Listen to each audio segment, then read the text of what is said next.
நாம என்ன காதுல பூக்காந்த சாமியா? தம்பி ஒரு கேள்வி கேட்டிருக்கிறார். அன்பு தமிழ் உறவுகளுக்கு வணக்கம். வாழ்தல் இனிது. நான் முழக்கன் திரு.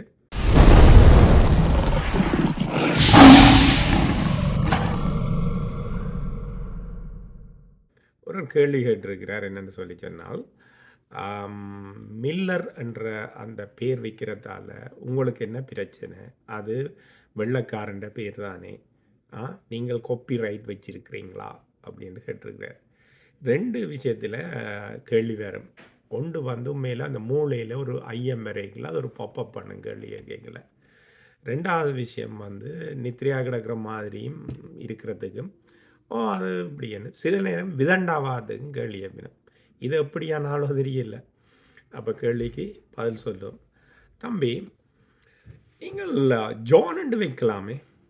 ஆ? அல்லது ஆடம் என்று வைக்கலாம். அல்ல ரிச்சார்ட் என்று வைக்கலாம். ஆ? ஏன் நீங்கள் மில்லர் என்று வைக்கணுமாண்டு குத்தி முறியறீங்க? ஆ? ஏன் தலைய குத்தி தாள விடுறீங்க மில்லர் என்று தான் வைப்பேனண்டு? ஆ? ஏனென்று சொல்லி சொன்னால் உங்களுக்கு அந்த பேர் தமிழர்களினுடைய மனசுல இருக்குது. ம். அது 87ஆம் ஆண்டில இருந்து இன்னைக்கு 2026ஆம் ஆண்டு மட்டும் தமிழர்களினுடைய மனசுல இருக்குது. அதால உங்களுக்கு ஈஸியா ரிலேட் பண்ணலாம்னு சொல்லி நம்ம ஆங்கிலத்தில டக்குன்னு அந்த பேரை கேட்டோன்னா, மக்களுக்கு ஒரு டக்குன்னு அது சம்மந்தமான ஒரு யோசனை வரும். அப்ப நீங்கள் வந்து நம்முடைய முதல் கரும்புலி மில்லர்னுடைய தியாகத்த திருடுறதுக்கு முயற்சிக்கிறீங்க. அதத்தான் பச்சையா சொன்னா அதத்தான். தியாகத்த திருடுறதுக்கு முயற்சிக்கிறீங்க. புரியுதா? ஆ?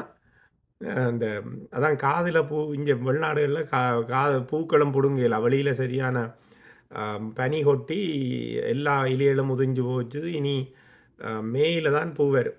வச்சாலும் விழுந்து போயிரும் நமக்கு. கணவர் வைக்க பார்த்தவ. அப்ப அதுதான் அந்த காதுல பூக்கு அந்த சாமி இது.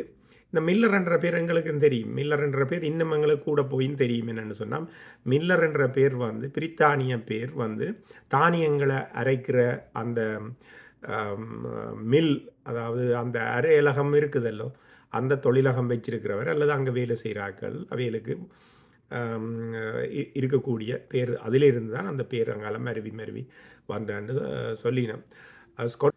இந்த பேரை வந்து பொன்னம்மான் 9வது பட்ச்சில வச்சது. யாரு? நம்முடைய 1வது கரும்புலி மில்லருக்கு அவருடைய இயற்பெயருக்கு பதிலா வந்து அவைகள் இயக்கப்பெயர் வைக்கிறது என்னென்னு சொல்லி சொன்னால், இந்த சாதிபத மேதகங்கள் எல்லாம் வந்து கடந்து இயக்கம் நாம உண்டாயிருக்கிறதுக்காக அந்த பேர் வச்சது. பிறகு பின்னால தமிழீழ தேசிய தலைவர் வந்து அந்த பரிணாம வளர்ச்சி வந்தோன்னே பிறகு தூய தமிழ் பேர் எல்லாருக்கும் தூய தமிழ் பேர் வச்சது. இது அதுக்கு முதல் நடந்த சம்பவங்கள் தான் இது. முதல் எடுத்தோன்னே எல்லாம் விஷயங்களும் வந்து முதல் முனைப்போடையே வந்து நல்லா வாரதில்லை தானே. அப்போ பிறகு படிப்படியாக தமிழீழ தேசிய தலைவர் அதை மாற்றி கொண்டு வரைக்கல. பிறகு முழுமையாக தமிழ் பேர் வந்துட்டுது. தூய தமிழ் பேர் அது. திருடனா பார்த்து திருந்தாவிட்டால் திருட்டை ஒழிக்க முடியாதுன்னு பட்டுக்கோட்டை கல்யாண சுந்தரம் சொல்லுவார். அப்ப நீங்கள் தான் திருந்தோணும் போல இருக்கு.